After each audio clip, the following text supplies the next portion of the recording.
Bienvenue dans cette nouvelle vidéo. Aujourd'hui, nous allons parler de l'affirmation de soi. Alors, l'affirmation de soi consiste à exprimer son opinion de manière claire, ses sentiments et émotions ainsi que ses besoins. C'est une capacité et une habileté sociale. C'est également une façon de défendre ses droits tout en respectant ceux des autres. Elle peut être améliorée mais puise son origine dans le comportement affirmatif. Comment distinguer l'affirmation de soi de la confiance en soi et de l'estime en soi? Tout simplement, en regardant cette pyramide, on s'aperçoit que l'estime de soi est la première étape qui permet de développer sa confiance en soi, qui ensuite permet de développer l'affirmation de soi. Et que si on ne respecte pas ces étapes-là, on ne pourra pas développer le troisième niveau. Donc on va voir en détail comment ça se passe. Alors, comment distinguer l'affirmation de soi de la confiance en soi et de l'estime de soi? L'estime de soi, c'est la première étape. Sans elle, il ne peut y avoir de confiance et d'affirmation de soi. C'est la valeur intrinsèque, intérieure que l'on s'attribue. La confiance en soi, c'est la deuxième étape. Elle est alimentée par nos connaissances et compétences personnelles. Elle se manifeste à travers nos savoir-faire. L'affirmation de soi, c'est le troisième niveau, c'est la compétence sociale et l'aptitude relationnelle à créer du lien avec les autres et à faire valoir ses intérêts sans nier ceux des autres. Ces trois états sont liés et indissociables. Ils ne sont pas figés et peuvent être développés dans le temps. L'estime de soi est le socle pour construire la confiance en soi. L'affirmation de soi peut se manifester sous différentes formes et approches en fonction de l'estime de soi, c'est-à-dire de sa personnalité. Pour l'affirmation de soi, on parlera de comportement. La maîtrise des trois états entraîne un cercle vertueux qui s'auto-alimente et les fait progresser. Mais il y a des facteurs externes à privilégier et d'autres à évincer pour rendre votre propre développement favorable. Il y a trois aptitudes pour gérer son affirmation de soi. Identifier et exprimer ses émotions. Communiquer, connaître ses droits et tenir compte de ceux des autres. Donc, identifier, exprimer ses émotions, c'est avoir une capacité à apprendre à mieux connaître ses forces et ses faiblesses et à les exprimer à bon escient en fonction du contexte et de la situation. Exprimer ses émotions ne signifie pas pour autant déballer ses ressentis à tout bout de champ. Cela dit, il est primordial de les identifier pour en connaître là où les sources.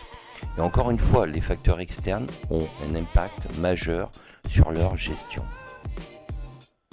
Communiquer, c'est formaliser ses émotions, ses pensées et ses opinions. C'est en quelque sorte faire respecter ses droits tout en respectant ceux des autres de manière verbale.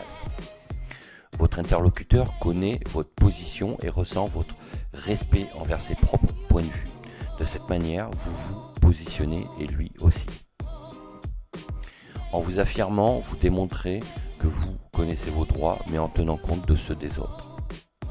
Vous donnez les limites de ce que vous acceptez ou pas et prenez ainsi, par feedback, la mesure de celle des autres, que ce soit en termes d'opinion, mais aussi de valeur. Si l'affirmation de soi renvoie des aptitudes qui se développent avec le temps, elle se traduit avant tout par des comportements. À l'inverse de ces comportements, on aura ce que l'on appelle les freins. Les freins de l'affirmation de soi se traduisent par trois comportements opposés. L'agressivité, la manipulation et l'inhibition. L'agressivité va couper toute communication avec l'autre. Elle ne va pas respecter l'autre à travers une manifestation d'émotions excessive.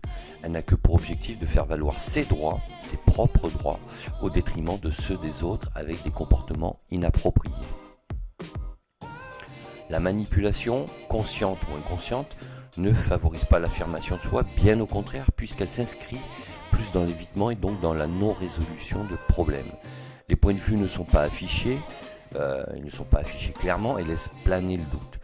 Cela entretient la méfiance et peut engendrer la violence. C'est d'ailleurs une forme de violence passive. Ce comportement n'a que pour objectif d'obtenir des avantages au détriment des autres, mais sans l'afficher.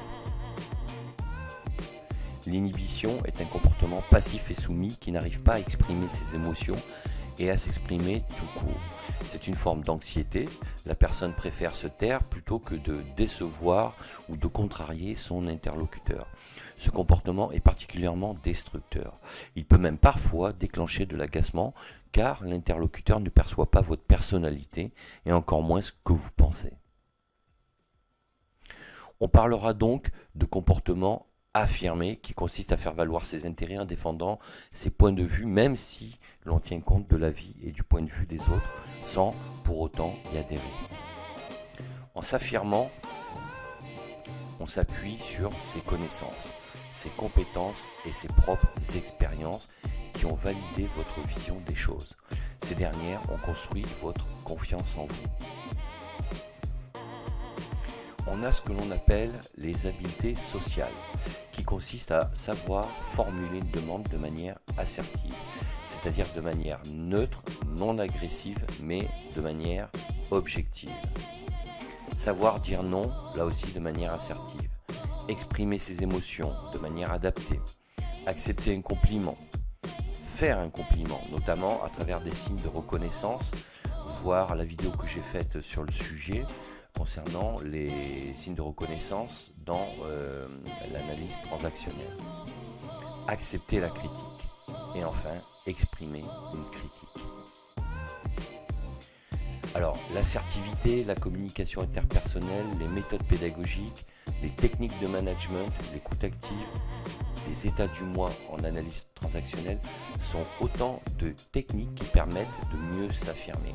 Donc là, c'est une liste qui n'est pas exhaustive, hein. J'aurais pu en faire le double, voire le triple, mais le principe, c'est de vous expliquer que on peut alors maîtriser des techniques, mais ensuite les utiliser en fonction de sa propre personnalité.